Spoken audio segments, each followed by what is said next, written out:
وعدے کی لاج اور اسلام کی سچائی۔ حضرت عمر فاروق رضی اللہ عنہ کا واقعہ ہے کہ ایران کا ایک شہزادہ جو مسلمانوں کے ساتھ بہت زیادہ جنگ کرتا تھا اور مسلمانوں کو نقصان پہنچاتا تھا، وہ ایک مرتبہ گرفتار ہو کر حضرت عمر رضی اللہ عنہ کے سامنے پیش ہوا۔ جب اپنے جلاد کو بلا لیا، اس وقت شہزادہ بھی سامنے کھڑا تھا، تو آپ رضی اللہ عنہ نے شہزادے سے پوچھا کہ تمہاری کوئی آخری خواہش ہے؟ کیونکہ عام طور پر جس پر یہ حد جاری کی جاتی ہے اس سے پوچھا جاتا تھا۔ اس نے کہا کہ مجھے پانی پینے کی تمنا ہو رہی ہے۔ حضرت عمر فاروق رضی اللہ عنہ نے فرمایا کہ اس کو پانی کا پیالہ دے دو۔ چنانچہ پانی کا پیالہ جب اسے دیا گیا تو وہ شہزادہ پی نہیں رہا تھا، اس کے ہاتھ کانپ رہے تھے۔ آپ رضی اللہ عنہ نے فرمایا کہ تو پانی کیوں نہیں پیتا؟ وہ کہنے لگا، مجھے اس جلاد کی تلوار کا خوف ہے کہ کہیں میں پانی پینے لگوں اور یہ تلوار کا وار کر کے میری گردن اڑا دے۔ حضرت عمر رضی اللہ عنہ نے فرمایا، تم مطمئن رہو کہ جب تک تم پانی نہیں پی لو گے تمہیں قتل نہیں کیا جائے گا۔ تو اس شہزادے نے چالاکی یہ کی کہ اس نے پانی کا پیالہ زمین پر گرا دیا اور پانی زمین میں جذب ہو گیا۔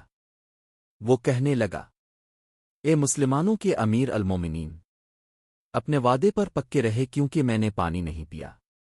اب آپ مجھے قتل نہیں کر سکتے۔ اب یہ ایسا موقع تھا کہ ایک طرف تو اتنا بڑا دشمن اسلام کھڑا ہے اور دوسری طرف زبان کا قول ہے۔ عقل کہتی ہے کہ تم اس کی بات کو نہ سنو اور اس کی گردن اڑا دو کیونکہ یہ اسلام کو نقصان دینے والا بندہ ہے۔ مگر حضرت عمر رضی اللہ عنہ کی سچی زندگی تھی۔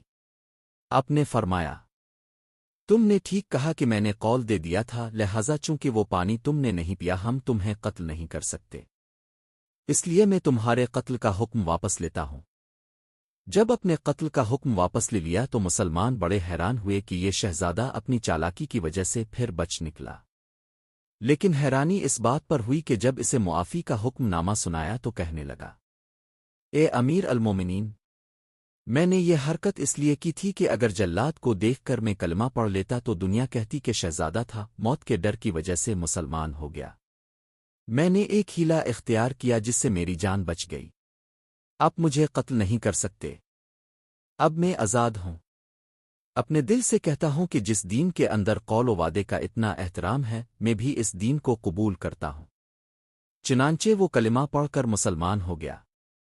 کتابوں میں لکھا ہے کہ حضرت عمر رضی اللہ عنہ کئی معاملات میں اس سے مشورہ کرتے۔ وہ اسلام کا دشمن تھا، پھر اسلام کا بہت بڑا جرنیل بن کر زندگی گزارنے والا بن گیا۔